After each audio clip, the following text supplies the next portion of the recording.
Magandang araw po sa inyong lahat. Motivation ni Nadine Lustre kaya laging nakagulay ngayon. Alamin po natin lahat yan dito sa ating video. Dito po muna tayo sa post ni Nadine Lustre na kung saan ay sinasabi niya dito ay miss niya na ang Bali, Indonesia.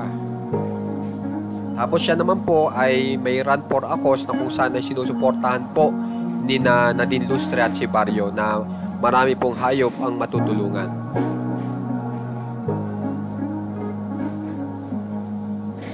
Yan, tapos yan po, ipinakita po ni Nadine Lustre itong bagong palabas po nila ngayon na kasama niya si Vilma Santos at Aga Mulak. Ngayon, dito na po tayo kung sana makikita niyo yung motivation po ni Nadine Lustre kung bakit laging nakagulay.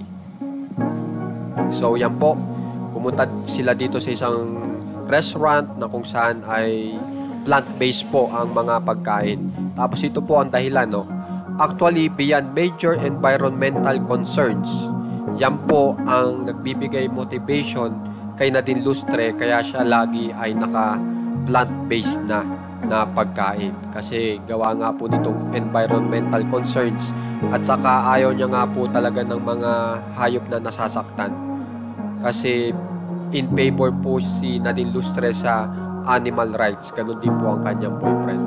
Kaya naman po guys, kung gusto niyo pong ma-update sa mga famous celebs ng Pinas, subscribe na po kayo sa ating channel na Juan Katawa. Share lang po para makapagbigay ng love.